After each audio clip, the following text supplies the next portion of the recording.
Guys, welcome back to the Big Screen Show. I'm Alex. It's Wyatt. All right, guys, thank you for being back here with us. And sorry, this will be a little late, but for now, getting ready to talk about the anticipated Ridley Scott film Gladiator 2. Honestly, I have some pretty good things to say. Although here for you, Wyatt, you had some pretty lots of to say about yourself. So do Man, I'm you? pretty critical. I'm gonna be pretty critical of this movie. I was entertained. They did entertain they did entertain me. I saw this movie twice already, once on release day, and then I took my little brother to go see it. So I've watched this movie twice now. A lot of historical inaccuracies. If you're going for a historical accurate film, this is not the film for you. You need to get lost into the movie and not worry about the historical accuracies for you to enjoy this film. If you're going to nitpick about the historical inaccuracies, you're not going to like it. I'm kind of teetering in the middle. It's very, very historically inaccurate. I'll point some of that out in the spoilers, but I got lost in it. I still enjoyed the film. I still enjoyed the fights. And personally, I gave it a 6 out Ooh. of 10. Good movie. Would watch it again. Did watch it again, but the historical inaccuracies and the writing of some of these characters, which we will get to, brought my rating down. I'll let you give your rating, Alex. We'll get into some non-spoiler points, and then we'll get into some spoiler points. Get it? All right. And for me, I was actually expecting historical inaccuracies because like anything nowadays with movies that's basing it on like either like a biopic or like certain events from history, there's always going to be some inaccuracies one way or another. So I didn't hold too much on that one. I was mostly going on like focusing on more like how the production level and everything was kind of improved upon from the first Gladiator film originally back in the 2000s, and really Scott did do that greater production for like the Colosseums and like the gladiator fights and gladiator fights and actions. There was way more improvements of seamless action sequences played by the characters like Paul Mescal, Pedro Pascal, even Denzel Washington. So like great improvement on that one with production, fights, including good camera work as well. And really love when they do actual on-set locations for practical filmmaking. Like I love that. But hmm yeah, but all those I'm positives glad you. I'm aside, glad you pointed that out. I'm glad you pointed that out. I feel like because we've both seen the first one, and everyone seeing this movie has probably watched the first one. Most people. I feel like they replaced the art and like the lore of the first one with flair. You know, with the okay. big production, with the big actors. Yeah, actually, a good thing you mentioned that because that is kind of what this movie is seen to be more of, where it does focus more on like the large spectacle of like the Colosseum and stuff. Because apparently, hmm this is what really Scott wanted to do originally with his first film, but couldn't due to like the level of like production and like use of like filmmaking process and CG stuff that he wanted to use, but they weren't hmm quite at that quality yet compared to now.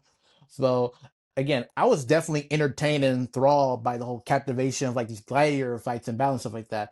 I even enjoyed some of the characters, specifically with Denzel and his character. Paul hmm Mescal did a really good job as like the new protagonist of this story.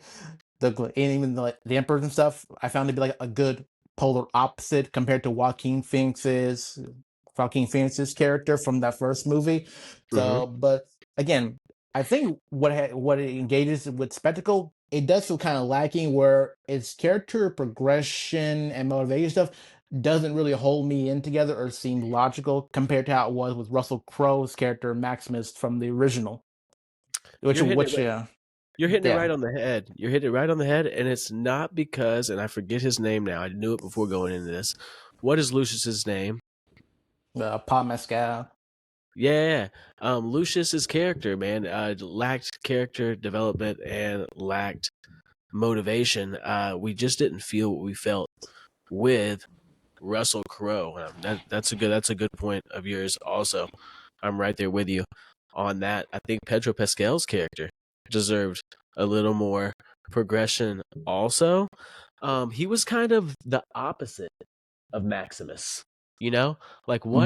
what if Maximus would have just went with it and would have gave Commodus his hand and would have just been a general for Rome and would have continued to conquer and would have continued his family would have continued to be alive and all that. I felt like that was so good to put in this movie, you know? The character was there for Pedro. But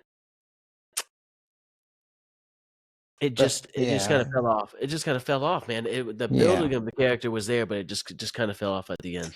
That's a huge major problem with Gladiator 2 for it. But even though it's all it's very more spectacle compared to like more character driven, or at least not in like a more forward way again compared to original. So I think because Mhm. of this one, even though again I saw it a second time too, like I literally saw it like 2 days after from when I originally saw it originally in theaters where it was on a Thursday. I think I saw it on a Saturday.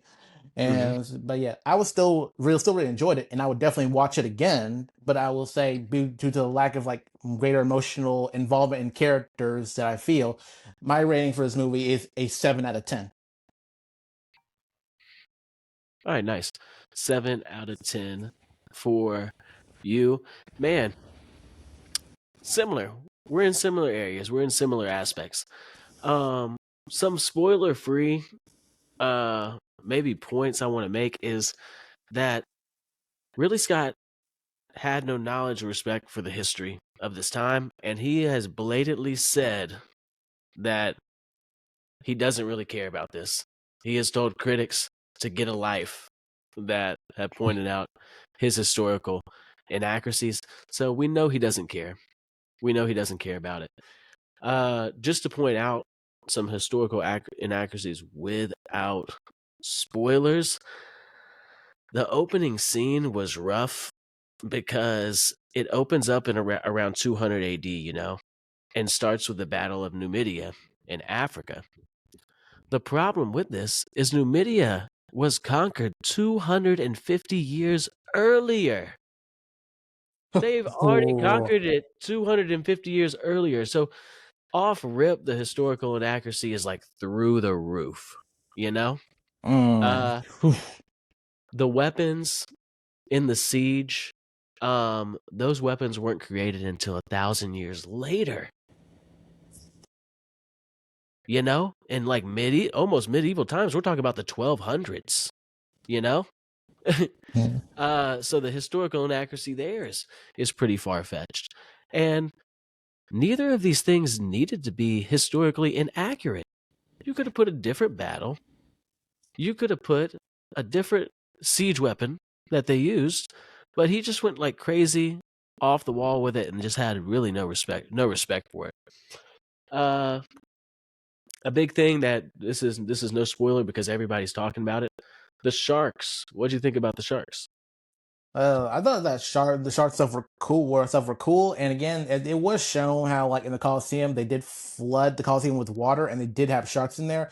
But the only thing is, I didn't notice it. Actually, I didn't know until somebody said it that they had like the wrong sharks in it, which I didn't know about that. Yeah, there has been claims that they have the wrong sharks in it, and I don't have a problem with them putting sharks in it. I think they just went overboard with the sharks. Like Oh. that was a lot of sharks in that thing, man. And they finally did what we have never seen on the big screen before. We've never seen in a movie where they have flooded the Colosseum before, and we've seen a battle reenacted and taking place in this Colosseum with it flooded. And instead of just having that historical mark in history and just doing an amazing job with that, which the fight was amazing, they threw the sharks in there and now everybody's making it about the sharks. You know? It's kind of spoiled by them going overboard with this thing. Again, I didn't think about it too much again, really, but again, I think it's just me focusing on like the spectacle and intensity of the situation.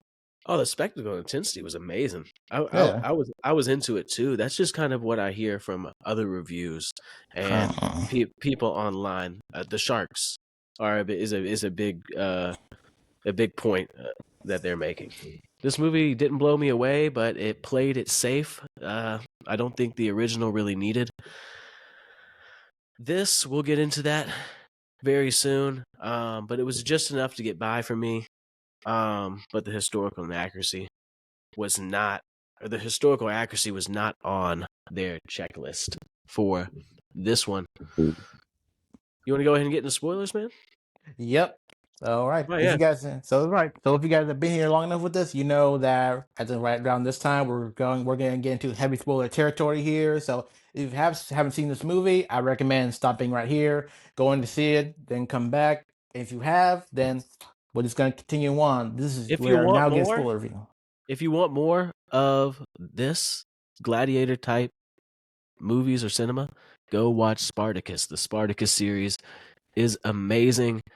Uh, 8, maybe 9 out of 10. I'll have to rewatch it. It was so long ago that I watched it. This made me want to give it a rewatch. Go check out Spartacus. You will not regret it. We're getting into spoiler territory. You want to take us off first? You got anything, Alex? Yeah, actually, we want to first start off with the fact of Paul Mescal's character Lucius, who who was actually we found out was Maximus's son, well, Russell Crowe's character from the first Gladiator film. And again, I felt he did had a very good physical presence for someone who was meant to be who's meant to be on this like path of vengeance to be a gladiator, and his physicality and action scenes were amazing. He did such a great job, especially when he was having to fight Pedro Pascal's character, Acacius, which Mm-hmm. again he did a very good job.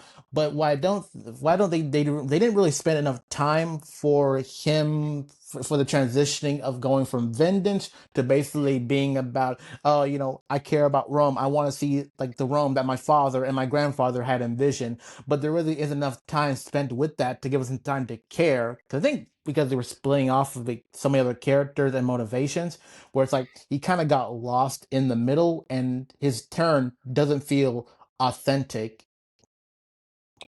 You're hitting Which it right on the head, yeah, yo. because again, his performance made me believe it, but still though, it's not was how everything happened. It doesn't feel like it doesn't click. It doesn't feel natural. The writing he didn't have that turning moment. Yes. That moment of being down. Everything turned against him. You know? It just we just did not have the same connection from him starting off the movie. He had the one scene with his wife, but besides that, we got nothing else. Really, no connection with that character Yeah. from jump. And yeah, you could say that Maximus was leading the army in the first one, just kind of like how he was leading the army in the second one. But man, he really didn't have that. Like, we wanted revenge for Maximus in that first movie. Like, bruh, everything taken from him, his family killed like that. He was about to be emperor himself, and now he's turned slave. I connected with the Maximus's character so much, and we just didn't get that with the writing in this one. Yeah. Nothing against his like his acting. Like, he did an amazing job in this film with the script that was given to him, with the fight scenes and all of that. That choreography, the sword fighting and stuff is Yeah. crazy. Yeah, it's really hard to get down. I'm learning a little bit now with the lightsabers, like sword fighting and like form. Like, there's actually like a form and a number system to striking and stuff like that. Uh, it's tough, and I respect everybody in this movie for getting that down, man. Uh, just the writing for his character.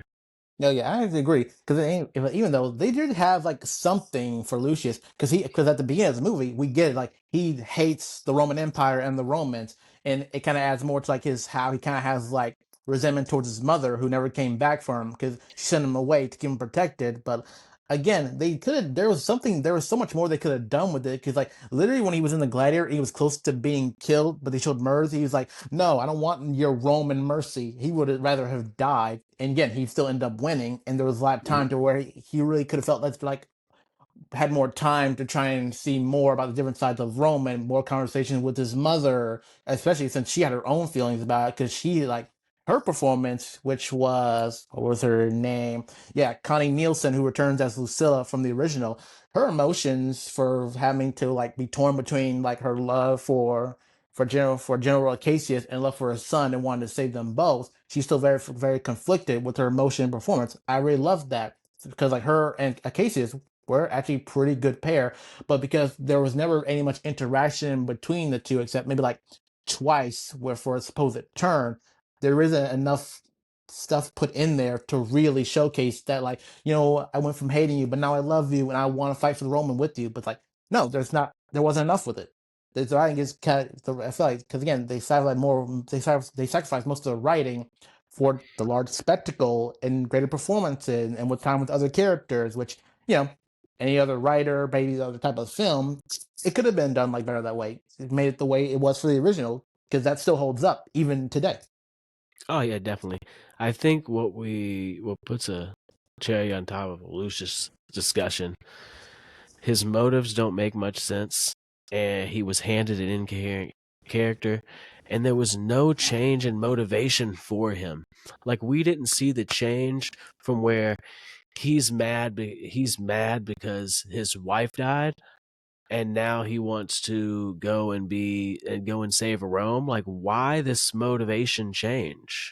We didn't see that in this film, which is a big problem with the writing and not his character. You could say that his motives changed with Pedro's apology, maybe, but that's far fetched. I don't even think The it was guy, even like an apology. He just kind of yeah, died. It wasn't even much of an apology, really. It's like none. yeah. So there's no motivation change. That is the big issue I feel with this movie. With the historical inaccuracies aside, whatever. Write what you want to write. This is just a fantasy. The not writing in a motivation change or really completing Lucius's character really just dumbs down this film. And we can point out that him still being alive at the end points out more historical inaccuracies because he died in real life. He was never heard of again type shit. Oh, Like for we real? really, yeah. Like after this happened, after Commodus died in the first one, there was a ploy for the throne, and he was a child. He really did have to be sent away, but he never came back. Like he could have lived a long life somewhere else, or he could have got the sword. Oh wow, we would never have known. Yeah. We don't know that history. That history is not written. We don't know that. We just know he disappeared. There's no more. You know. Uh, which hey, you could have wrote him in as a gladiator. That's all good, but you got to have him die at the end, like Maximus, and that would have been a great send off. Complete his character. Have that motivation switch, whether he's fighting for love, he's fighting for his mother, whatever it may be, have that switch up and then have him die at the end, sacrifice himself, and go down as this historical gladiator. Okay, cool. There's no historical inaccuracies because him being emperor and him being involved in with Rome, that throws off more stuff. Yeah, because I feel like Ridley Scott wasn't going to go very historically accurate on it. He could have just made it to where Lucius was kind of grew up as a kid and like he was so determined and on hope for his mother, like some lessons that she gave him during his youth, and he just kind of want to rise to be like a strong warrior to then come back and try to take the throne and stuff by force as like the rightful heir. And I think going off of that point and maybe like a couple flashbacks as a kid or even like some words said in there in his modern time as an adult, I feel like there could have been like more greater momentum and more greater connection with him, the love for his mother, and the idealization of Rome and stuff like that. But again, even from the first movie as a kid, he didn't have like that much. I mean, idolized Maximus and what he represented in like the gladiator rings and stuff. Maybe that could have been a nice, good stepping off point because he could have been inspired by Maximus and like words he heard while he was away and anything like that, and like could have followed close to the events of Rome as it was like the years went by. That could have been something. That actually Hmm. could have had a lot of potential. Hmm. Most definitely. There's multiple ways they could have written this to make more sense and to just bring Lucius's character around for the audience and for the sake of just this film. Getting off of Lucius, uh, I want to get into the emperors, the story of the kings of Geta and Caracalla. They Caracalla. Caracalla, there you go, there you go. Geta and Caracalla. Caracalla. Uh, I thought their characters could have been cast a lot better. In real life, Geta and Caracalla, they were emperors at the same time. This really happened. After the fall of Commodus in the first movie, these two guys' father took over, right? Mm. Their father ruled for a number of years, and then he died. These two took over, right? Mm. So these two have taken over, and they were kings, both emperors at the same time, and they were rivals. They rivaled at everything.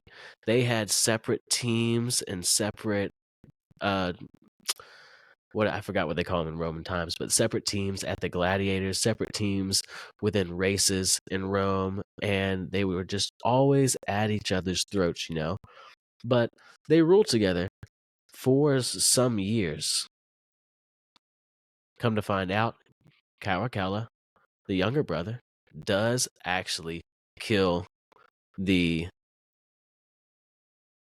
older one, but it wasn't as fast as in this movie. And I think something that really threw the timing of this movie off is in the first movie, it was a 150 days of games. You know, Yeah. this it was like 3 days of games, like 1, 2, 3, and we're done. When the first emperor was killed, so when the Caracalla killed Geta, I might be getting their names wrong. Sorry if I am. But when they first killed him, he ruled for a number of years. Like this man traveled around the world, LARPing and doing fake reenactments of historical fights all around the world. No, he traveled to Troy, he traveled to Africa, he traveled to Alexander. He was obsessed with Alexander the Great and traveled his route. You know? He did so many more things before he died. And you know what? Denzel's character was his right hand man. Huh. Yeah. Denzel's character was his right hand man. And later on, and this is like 20 years down the road. Y'all can look at a timeline of Roman history and really get the sense of this. But Caracalla ruled for like 15, 20 years. This guy rose, Denzel's character rose to his side and was in charge of his military at the time. And shit got mixed up in the rumors. They were tight for so long, bro. Somebody started a rumor that Denzel's character was gonna kill Caracalla. He was gonna kill the Emperor. It was totally fake, totally false. But after Denzel saw that the Emperor had put his men in motion to kill him, he had to kill the Emperor. You know? Uh, Yeah, desperation for survival. yeah, desperation for the survival, and he did kill the Emperor and take over for a short time. So everything was there for the story to kind of make sense, you know? They could have timed this out correctly. They could have shown the brothers' rivalry in the beginning, you know? The brother kills the other one off more early on. Not in the third act of the movie, you know? You know. You show the rivalry, you kill the first one off, right? Uh-huh. Boom, there's only one emperor. Then you show Denzel's rise, because Denzel's rise was great. Yeah. We saw Denzel rise. Show Denzel rise through the ranks and really show him becoming the guy's right hand man. You know, and then just play it out how it happened, yo. You know, just Yeah. somebody made a rumor, and then Denzel had to make his move. You could have made Denzel's ascension even better than it was with acting throughout the real historical values, you know? But they just kind of went over the top with it, with Denzel like grabbing dude's arm and really being the one who killed him. Like that's not went down, bro. He did not have help killing his brother. he killed his brother, like, and that was kind of the story around them because they made the connection of Romulus and Remus when they were entering the arena. And these kings are known as kind of like Romulus, Remus. People from Rome kind of go back, and they're like the brother that killed the other. This has happened in Roman history before, and that's what these kings are known by. But they inserted Denzel in there, and they just like threw mud in the face of what really happened and these emperors in real life. Man, it's really tough kind of looking back on it. If they could have just went with it, just like, hey, this is what really happened. Hey, this is a great story. Let's just play this out, change a couple things here and there, and just run with this. But they changed everything, Mm. Well, that's kind of a shame. But honestly, Denzel's character Macronus and Pedro Pascal's General Cassius, those were the more compelling, interesting characters. Like you said, with Pedro, like Acacius, he was definitely like a what if of Maximus if he'd chosen to be with like a tyrant emperor and just basically chose to conquer in the name. While as Macrinus, the dude is like was like a snake, deceptive, manipulative, always knowing like the ins and outs of trying to be one step ahead of everything and everybody. And of course, the Denzel being an antagonist, I mean, I always loved Denzel as like a good character protagonist, like Equalizer, movie Two Guns, Men on Fire. But when he plays like the antagonist role, like American Gangster, Training Day, he just really shines. This shows that he can go that dark with it, and shows that he's not just a one trick pony type way. man. And they said Denzel's character was the best out of everybody. I felt in some scenes he's a little too American, a little too New York. But Mhm. taking that out of it, I thought his character. I mean, he had potential, but Yeah. I thought they could have made him even more sinister. They could have gave us more with Denzel's character in this, even though they kind of gave the spotlight to him in a way. Yeah, which is honestly weird because honestly, when I found out, actually, it was like after the movie, after I'd gone to see a movie, I heard that Ridley Scott is making a Gladiator 3. And so before I actually saw the movie, I thought like, but as I was watching the movie, I was saying like, is Denzel gonna be like the main antagonist for Gladiator 3? Because at the end of it, I thought he was gonna like, gain the Praetorian Guard and just kind of like a war for the throne with Lucius on the third film, and then we'll see who becomes the emperor and decides what the future of Rome is gonna be. Man, this film, bruh. This was my most anticipated film of the year. Like, Oh this was yeah, me number too. one on my list to see, and Ridley Scott really dropped the ball on this one for me. No disrespect to the actors, it was just the writing of this film.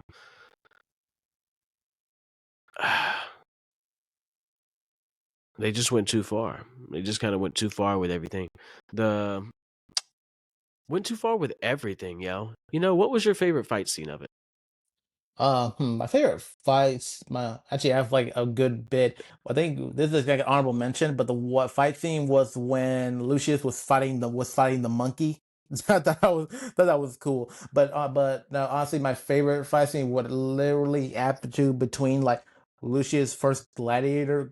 Wait, no, actually, it is just between Acacius and Lucius, since those like.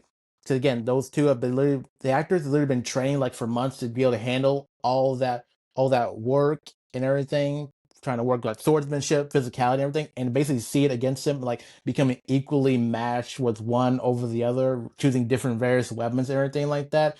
I mean, the ending battles with like the death was not expecting it in that way, but still made me feel a little bit of something because I didn't want Acacius to die, but the choreography and the fight between the both was amazing.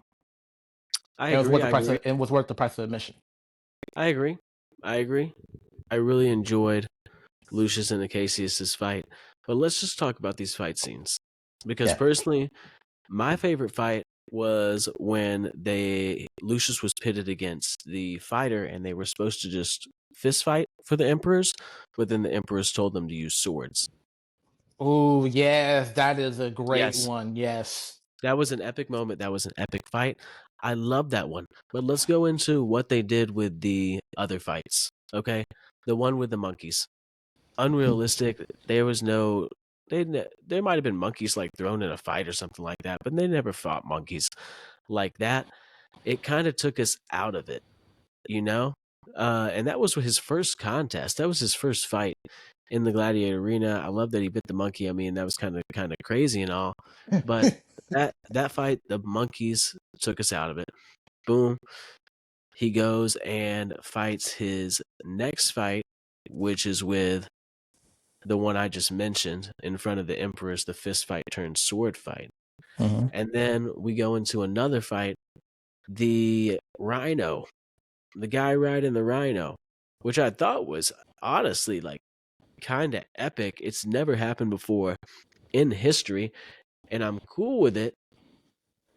But yo, the rhino was kind of dope. I can't even lie. Right. Yeah. Did you like the rhino scene?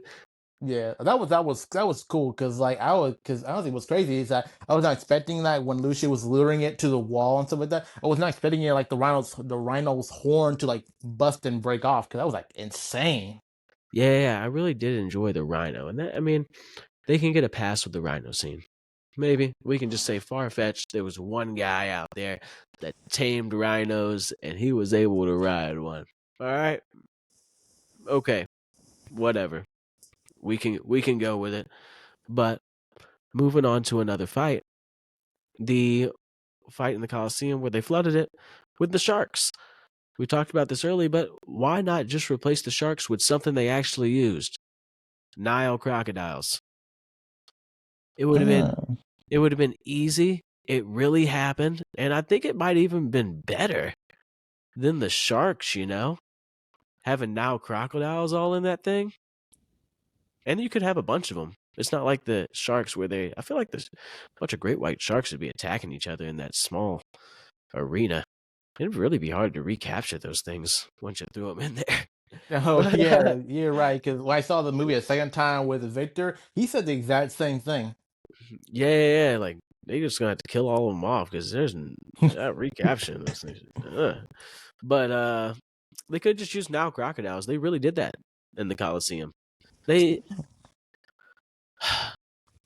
exotic animals were used in the Coliseum all the time. Why didn't they just use those exotic animals? Why did they have to go over the top with these exotic animals that really weren't used?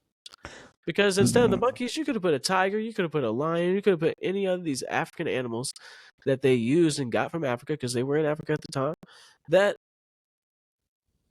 but they chose like the baboons, which weren't used, and they chose the rhino that weren't used, and they chose the shark that weren't used. Like, come on, man.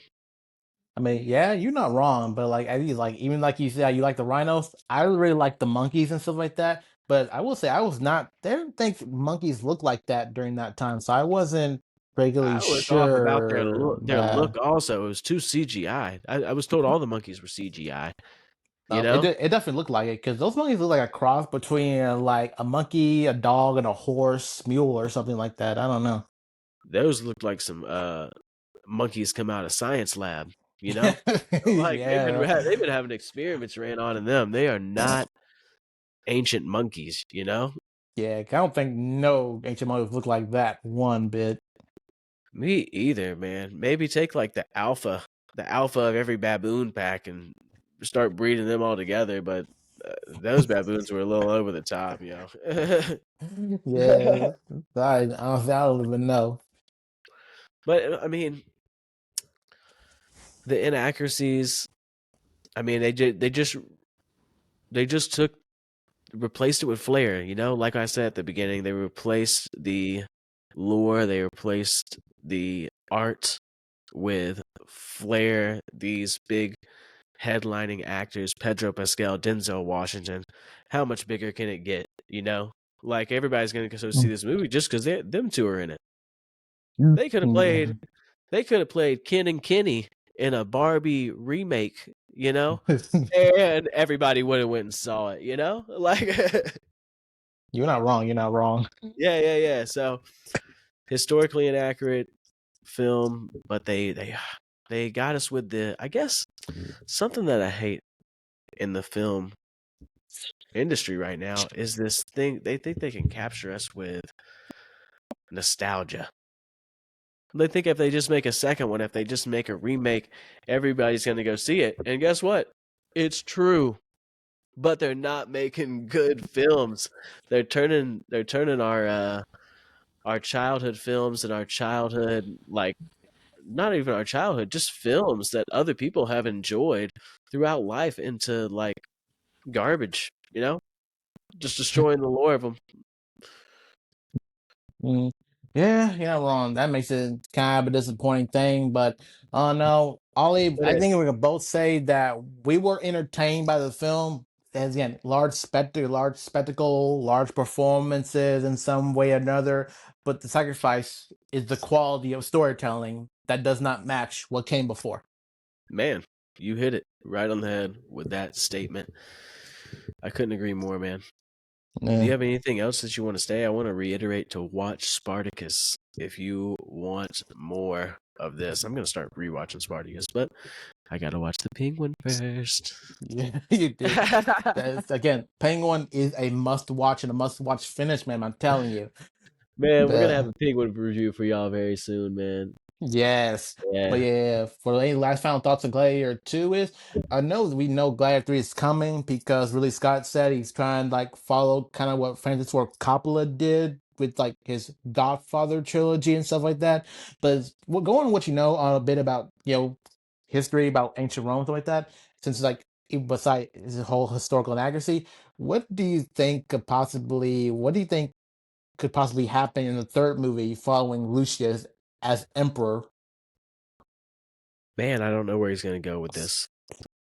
I Mm, mean, we really don't know where he's going to go with this. I mean, we pointed out what historically happened in this video, and he didn't go with any of it. So mm, he's just going to do his own thing and make his own story up. I don't know if I guess he's going to keep Lucius in it. Probably. I mean, that was his main character in this film. If mm, he's already thinking of it and already filming, I guess Lucius is still going to be in this. Though, if I was him, my take on it and looking at the series that because you said he wanted to make his Godfather type series, and this is just me thinking. I would look upon it and I would just went with what happened with history, and this one made a great film. And then you could have actually like done a series like leading up to the end of the Colosseum.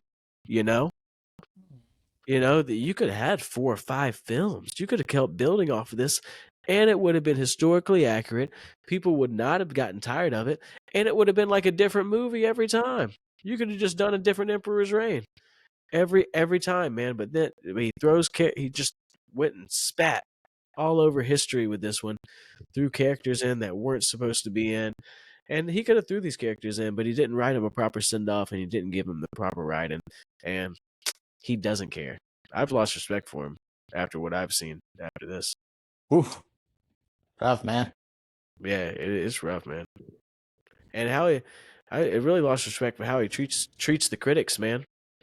Because people pointing out historical inaccuracies, just like I am, and saying like, "Hey, you didn't need to do this," and he's telling them to get a life. That's not cool, bro. Mm, he's really becoming a lot more blunt with his age or something like that or something. I don't know. He's getting old and grumpy, man. And you said he didn't really take attention to detail with his cinematography. Him using all the cameras over 100 camera angles and shots, and he's just not paying much attention to detail. He's just getting all those shots and telling his editors to run with it. Yeah, he has been getting a lot of complaints even by his like cinematographer, cameraman, producers or something like that, complaining about how he does kind of lowering his quality filmmaking and stuff like that and filming because some of the movies that he's done in like maybe within the past 5 years, some are good, some aren't that great. So you kind of feel like he's just kind of losing it. which is Hollywood not great. Hollywood's cheap, and then they spend 240 million, some crazy amount, on this movie, and ah, Hollywood's just so cheap. Yet, oddly enough, Michael Mann and even hell, Martin Scorsese, legend himself, he's still doing quality filmmaking. Just look at this film, Kills of the Flower Moon, that came out. Oh yeah, we just really are missing writing, man. Real proper like writing. I don't know what it is. I don't know if it's just this new generation. Is it going to take another generation to pop us out of this? I don't know what it is, but we're here to watch. We're here to watch it on the big screen and see what's next with Hollywood and see what's next with Gladiator, see what's next with Ridley, see what's next. Couldn't have said it better myself, man. Yeah. I think that's it for Gladiator 2, guys. As always, throw some comments in the discussion. We would love to discuss with you. Make sure to hit that subscribe button. Make sure to hit that like button if you enjoyed this one. It always helps us out. And we thank you for watching. I'm Wyatt. I'm Alex. And this has been the Big Screen Show. Thank you so much, guys. We'll see you on the next one.